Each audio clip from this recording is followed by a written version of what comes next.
Jacob. Kevin. Emily. Lindsay. Josh.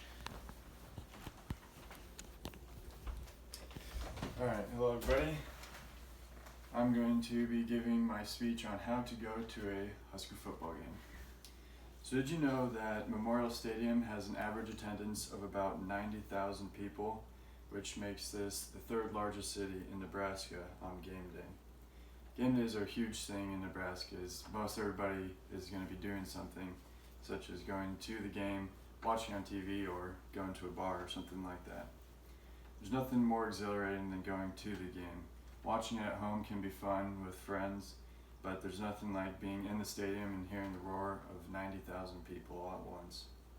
So I got hooked when I was young, and my dad started to bring me to football games. And now that I'm in college, I've gone to almost every home game for the last 4 years. So now I'm gonna demonstrate when you should arrive to a game, how to tailgate before the game, and what to do during the game. So first, you want to probably arrive to the game about 2 to 2.5 hours before the start if you're going to be tailgating. If you're going to set up your own tailgate, then you'll probably want to be there a little more earlier than that to set up. And if you won't be tailgating before the game, just an hour beforehand would be good. If you're traveling from far away, if you're flying in or driving a long distance, you'll probably want to get there the day before and most likely need a hotel. But if it's a night game, you might be able to get there same day and be able to be just fine. So the difficult part of getting there will be the parking. Usually the sooner you get there, the better it'll be. The city will fill up pretty quick. There'll be parking garages at other stadiums and fields nearby and private options for you to park in. The closer you are to the stadium, the more expensive it's going to be. Usually you can expect to spend around $10 to $20, or maybe if you know somebody, you could get in for free. If you don't have any tickets before the game, you can also walk around. You'll see many people holding up tickets, trying to sell them beforehand. This could be pretty common, so shouldn't be too hard to find tickets before. Usually these can be expensive or inexpensive. It just kind of depends on who you're talking to. So now that you've arrived in Lincoln, we'll be going over how to tailgate.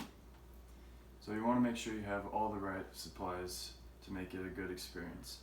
You'll definitely want to be cooking food because probably nobody will show up if you don't give them any food. You'll need to have drinks, snacks, things like that, essentials such as plates and cups.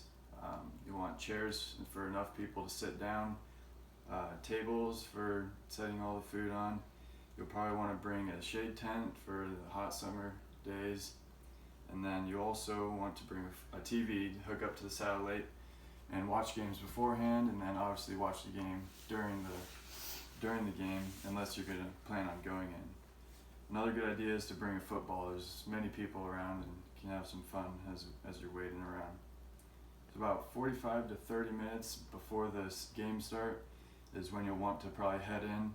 This time you'll pack up all your things, lock them up in your car, because even though you may be surrounded by many Husker fans, there's sometimes always that one person that's going to be looking to ruin the fun. So now that you have tailgated before the game, we'll go over what to do while you're in the stadium. So the best time to arrive is when the players are warming up. You can use this time to find your seat, relax, and watch the sea of red fill up. The next thing to come will be the tunnel walk and then the Husker Power chant. The Husker Power chant is where the whole east side of the stadium will yell Husker, and the whole right side of the stadium, or the whole west side of the stadium, will yell Power in return. Then, after that, the tunnel walk will start. The stadium will get quiet. They'll play the hype video and song, play music, and everybody will be starting to yell and get real loud. The players will run out onto the field. They come out through a cloud of smoke and then shoot off fireworks as well. So now during the game, when we're on defense, you want to be yelling as loud as you can. This is so that the opponent team it'll make it hard for them to hear when on offense, making play calls, things like that. And the stadium will create what's called the 12th man. So on defense, you have 11 players on the field, and then as everybody's yelling in unison, to help the defense out, the stadium becomes the 12th man. So, and then on offense, you want to be really quiet. This is so that your own team can concentrate, make play calls, and hear easily what they're trying to do. And then obviously for big plays or yelling other chants, you want to be loud for that as well. And then if you grabbed a balloon on your way into the stadium, when the Nebraska scores the first touchdown or points, everybody will release the balloons all at once. So now that I've demonstrated how to go to, or when to arrive to a Husker game, how to tailgate beforehand, and what to do while you're in the game, I hope that you'll all be inspired to now go to a game yourself if you haven't already. It's truly one of the best experiences out there, being in Lincoln, Nebraska on a game day.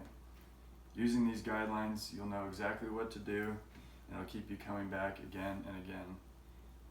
So when Nebraska pulls off the big upset, or they win a really close game, and you did everything right, you'll be immersed in one of the greatest atmospheres in college football. Thank you.